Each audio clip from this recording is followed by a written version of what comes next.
For decades, Sweden was a role model, a country where equality wasn't just a promise, but a reality. An open society where trust was so high that locks and cameras weren't needed. Where the government worked, the education system was a global example, and social cohesion seemed unbreakable. A country that had solved the biggest problems. But little by little, some things started to break. Today, there are entire neighborhoods where the police won't enter without backup. Daily shootings with automatic weapons. Planted bombs and grenade attacks. Criminal gangs, mostly made up of people from immigrant communities, are the ones setting the rules. Those who can, leave. And what's left are fragments of a country ruled by fear and silence. What began as a multicultural experiment ended up splitting society. A society that now lives between pride in what it once was and fear of what it has become. In this video, we'll explain why the most idealistic country in Europe no longer knows who it is. At the end of the 19th century, Sweden was one of the poorest countries in Northern Europe. Its economy depended on agriculture, but the cold climate and poor soil made farming hard and life difficult. Poverty was so extreme that between 1850 and 1930, 1.3 million Swedes emigrated to the United States, a third of the total population. But that same scarcity created a culture of hard work, discipline, and austerity. And when the industrial age arrived, Sweden knew how to make the most of it. Besides having well-prepared human capital, it had two other strategic advantages: natural resources and geographic location. In the north of the country, there were some of the highest quality iron ore deposits in the world. On top of that, Sweden had vast forests that provided plenty of wood and rivers that generated cheap hydroelectric power. And its access to the Baltic Sea and the North Sea made it a key trade hub for Northern Europe. With that foundation, during the first half of the 20th century, Sweden went from being a marginal agricultural economy to one of the most dynamic industrial powers on the continent. The country invested in technology, technical education, and heavy industries. Large family-run companies emerged, companies that are still Swedish icons today, like Volvo and Saab. But there was another decisive factor in its development. Sweden stayed neutral in both world wars. While the rest of Europe was destroyed, Sweden kept its infrastructure intact, its population alive, and its economy running. At the end of the Second World War, with its industry untouched, its natural resources rich, and a well-prepared population, Sweden became an export powerhouse. By 1975, Sweden had already become the fourth richest country in the world in terms of GDP per capita. But beyond its resources, the true foundation of Sweden's success was its culture. Up until the 1970s, Swedes shared the same ethnicity, language, religion, and a set of social norms that didn't need to be enforced. People followed the rules because everyone believed in them. It was a community of equals, where standing out too much could be frowned upon, but breaking the rules was even worse, because trust was the most valuable thing. And not just trust between people, but something much harder to find in the rest of the world: trust in institutions. Swedes trusted their police, their teachers, and even their politicians. They trusted that their taxes would be well spent and that if they worked hard, the system would give them real opportunities. And for a long time, that was true, with a public education system that not only taught, it also created equality. It made sure that the son of a factory worker and the son of an engineer had the same chances to move up in society. And by doing so, it passed on the values that held up the Swedish model. That sense of community was reinforced outside the classroom too, through strong local, social, and work networks. All of that cultural structure was shaped into one powerful idea that defined Swedish identity for decades: the folkhemmet, or people's home. The vision of a society that worked like a big family where everyone looked out for each other. But like in any family, that solidarity also came with responsibilities: to contribute, to behave, and to respect the shared rules. The Swedish model worked because it was a social contract between people who shared values, rules, and a strong sense of belonging. But all of that began to change in the 1970s when Sweden decided it didn't just want to be an efficient country, it wanted to be a moral example. And that shift in mindset had a name: Olof Palme, a charismatic, idealistic politician who was deeply critical of American imperialism, South African apartheid, and the military dictatorships in Latin America. He served as Sweden's prime minister from 1969 to 1976, and again from 1982 to 1986, when he was assassinated in central Stockholm. In his view, Sweden should become the moral conscience of the West. It wasn't enough to remain neutral. Sweden had to take sides with the weak, the marginalized, and the persecuted around the world. Sweden's actions in support of third world liberation movements would only be credible if it showed the same concern for the problems of its own immigrants. That's why, in 1975, the Swedish parliament approved a fundamental policy document, Guidelines for an Immigrant and Minority Policy. It was a national policy resolution that officially replaced the old assimilation model with a system of institutionalized multiculturalism. The Swedish state would no longer expect immigrants to adapt to the national culture. From that point on, the goal was to guarantee that immigrants could preserve their language, identity, and culture. The policy was based on equal rights for immigrants, the freedom to keep their culture, and peaceful coexistence between communities, without requiring everyone to be the same, just respectful of each other. And this push for multiculturalism wasn't just an idea, it led to very real decisions. Schools began offering mother tongue instruction for the children of immigrants. The government funded cultural and religious associations from foreign communities, created state-run media in different languages, and designed public policies with diverse cultural frameworks. Sweden would be the country that opened its doors when others were closing theirs, without demanding that newcomers adapt. And for decades, Sweden kept that promise with impressive consistency.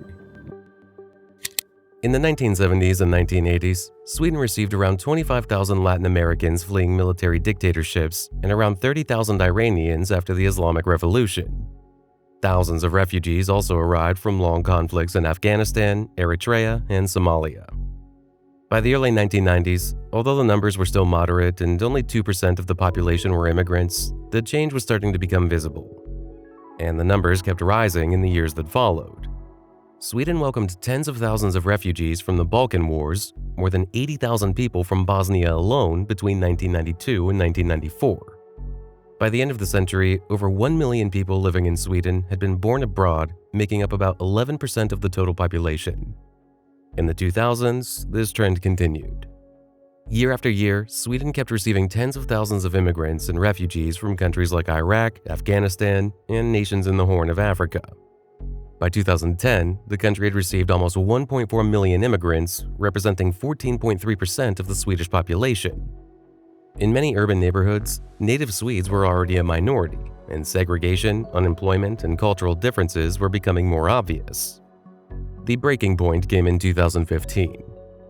That year, during the peak of the European migration crisis, Sweden, with just 10 million people, received 163,000 asylum applications in only 12 months, most of them from Syria.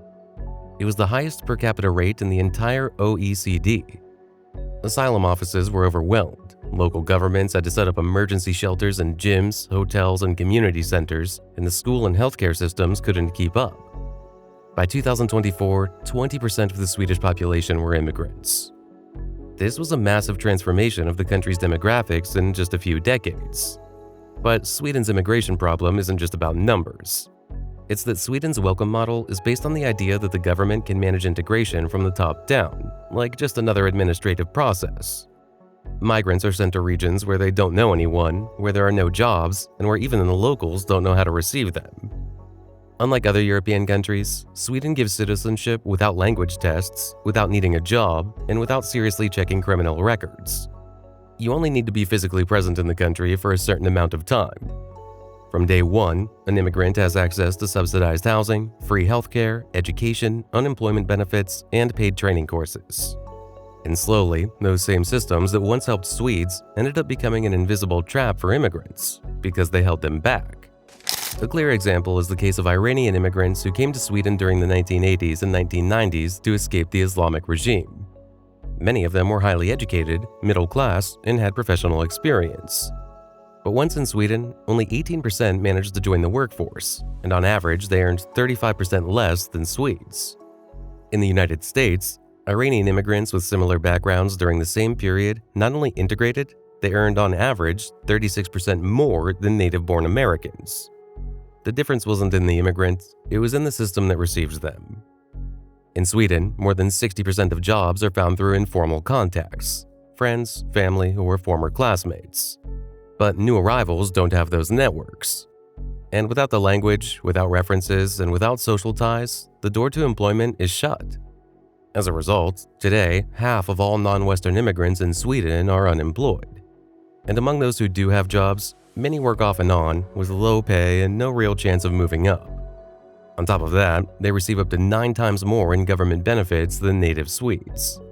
It's not because they don't want to work, it's because the system failed to demand what was needed for them to fully integrate. Instead of pushing people toward independence, the Swedish model kept them stuck, creating an environment where you didn't need to integrate to survive. Immigrants lost the motivation to learn the language, the urgency to find work, and even the need to understand the unspoken rules of society. What started as protection became exclusion, and the Swedish society split in two. There are entire neighborhoods where native Swedes are almost non-existent, where Swedish is no longer the main language, and where social norms are governed by their own separate codes. These are the so-called utsatta områden, or vulnerable areas. They include neighborhoods like Rinkeby in Stockholm, Rosengård in Malmö, or Angered in Gothenburg, where social exclusion, unemployment, and low education levels mix with a growing presence of organized crime and rejection of authority. At the beginning of the 2010s, there were just over a dozen such areas, but year after year, the list grew. By 2015, there were 55. And in the official 2023 report, the number reached 59, with 17 of them classified as especially vulnerable. That year, around 550,000 people, about 5% of the population, were living in one of these areas. There are neighborhoods where public services work only part of the time, where police face serious challenges to operate, and where the law is replaced by intimidation and the informal power of criminal gangs. The most worrying part isn't just that these areas exist, it's that they persist. In many cases, these are the same neighborhoods listed in the first reports over a decade ago. They haven't disappeared. On the contrary, they've become entrenched as parallel enclaves within the Swedish state. This was a direct result of a model that failed to integrate anyone. A clear example is the school system, which wasn't built to handle such wide diversity. The Swedish principle of educational equality stopped working when students who spoke fluent Swedish were placed in the same classrooms as others who didn't speak it at all. The official solution was to keep them together, hoping that sharing the space would lead to inclusion. But in practice, that mix didn't raise standards, it lowered them. The results are worrying. Sweden, which used to rank among the top in international assessments, has seen a steady decline in performance. In the 2022 PISA report, 25% of 15-year-old students in Sweden failed to reach the basic level of math skills, and around 24% didn't reach that level in reading comprehension either. Public schools in vulnerable areas are not only failing to integrate, they're failing to teach. And that has long-term consequences. Because if the first generation of immigrants came with hope and gratitude, the second has grown up with frustration, exclusion, and resentment. And so, the country that once imagined itself as a big family ended up divided into two separate societies that no longer connect. One that still works, with stable jobs, strong institutions, and trust in the future. And another that survives on the margins, caught between reliance on welfare benefits, precarious work, and exclusion. For a long time, Sweden's political leaders talked about challenges, isolated problems, and ongoing processes. They avoided using words like crisis or violence. But starting in 2015, the problem of violence could no longer be hidden. What began as small pockets of crime in poor neighborhoods turned into a structural network of organized crime, with national reach, territorial control, and connections inside the state itself. Today, Sweden is no longer compared with its Nordic neighbors, but with countries in the developing world. In 2022, the rate of gun homicides in Stockholm was about 30 times higher than in London when adjusted per capita. And the use of automatic weapons and public executions has become a regular feature in the news. Hand grenades have been used in dozens of attacks in urban areas. Seems more like a war zone than a Scandinavian democracy. Gangs are recruiting teenagers, even minors, who live in segregated neighborhoods with no role models, no expectations, and no ties to the rest of society. These young people are easily recruited by criminal networks that offer them status, money, and a sense of belonging, in exchange for working as soldiers, messengers, lookouts, or hitmen. According to an official statement published by the Swedish government, the total criminal economy generates between 100 and 150 billion Swedish kronor per year. This equates to roughly 9 to 13.5 billion US dollars annually. But the most alarming thing is that violence is no longer limited to the streets. because organized crime in Sweden has entered the state. Criminal networks have learned how to exploit the Swedish welfare system, the same system that was designed to help the most vulnerable. They forge documents, create fake identities, set up fake companies, manipulate attendance records, and fraudulently access social benefits. The goal is no longer just to control territory, it's also to capture public resources. This means that crime in Sweden no longer survives against the system. Now it survives off the system. That's why the impact isn't just economic, it also breaks people's trust in the state, the very pillar that supported Swedish society for decades. But violence is not only the fault of those who commit it, it's also the fault of those who allowed it to grow. Because crime didn't appear overnight, it was the logical result of decades of exclusion and failed policies. And above all, silence. In a modern democracy, problems aren't solved by ignoring them, but that's exactly what Sweden did for more than a decade. From the mid-2000s to the late 2010s, the Swedish state stopped publishing data on the link between crime and ethnic background. For 15 years, the size of the problem was hidden by political choice. The official argument was that publishing this data could fuel stigma, increase xenophobia, and give ammunition to the far right. But in practice, what it did was block any honest diagnosis of what was happening. Researchers couldn't access the data, journalists avoided the topic, and traditional political parties preferred to look the other way. And any citizen who tried to talk about it was quickly discredited. Talking about crime and immigration, even with data, without prejudice, and with good intentions, became a total taboo. Ordinary people, especially those living in affected neighborhoods, knew what was happening, but they didn't feel allowed to say it. The fear wasn't of violence, it was of being labeled a racist. Meanwhile, the political, media, and academic elites lived in safe, well-funded, and culturally homogenous neighborhoods, from where they dictated the country's moral standards. The result was a deep fracture in public debate. Sweden became divided between those who lived the problem and couldn't speak about it, and those who talked a lot but didn't live it. That prolonged silence, combined with the feeling that the elites weren't listening, didn't understand, or were simply denying reality, couldn't last forever. So, in the middle of that official silence, a new voice appeared. A voice that didn't promise integration or unity, but order, control, and clearer borders. For many people, it was the first time in years that someone said what they were experiencing, and that frustration would find an outlet at the ballot box. In the 2018 elections, the Sweden Democrats, a nationalist, openly anti-immigration party, won 17.5% of the national vote, becoming the third largest party in parliament. 4 years later, in the 2022 elections, their support grew to 20.5%, making them the second most voted party. What stood out wasn't just the number of votes, but who voted for them. It wasn't old men from rural areas. A significant portion of the vote came from young people born and raised in Sweden, many of them educated in public schools that actively promoted the values of multiculturalism.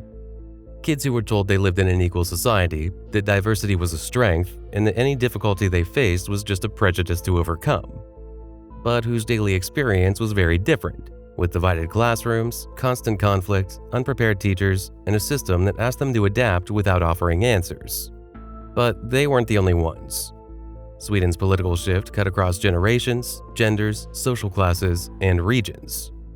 What used to be marginal became mainstream.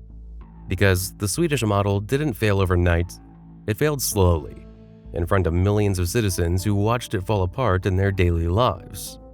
This political shift is now turned into concrete new policies, such as tightening the requirements to receive government benefits, making it mandatory for immigrant children to attend preschool, and drastically reducing net immigration.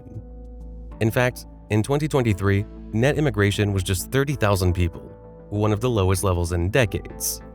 For the first time in a long time, the Swedish state has stopped assuming that integration happens automatically and is now demanding active adaptation. Political correctness no longer controls the public agenda like before. The media now talks about shootings, politicians acknowledge the existence of ghettos, and the words that once couldn't be spoken are now part of official discourse. But even so, repairing the damage will take time. You can't undo an entire generation that grew up excluded and without a sense of belonging. And you can't rebuild overnight the trust that once held the Swedish model together. Cities remain divided, schools remain segregated, politics remains polarized. A society isn't held together by only laws and subsidies, but by something much more fragile, the sense of belonging. And when that invisible bond breaks, It doesn't matter how rich a country is, how efficient its institutions are, or how generous its intentions may be. The dream of the Folkhemmet, of a shared home, can turn into a place full of strangers. That's the end of today's video. If you liked it, don't forget to check out the next one.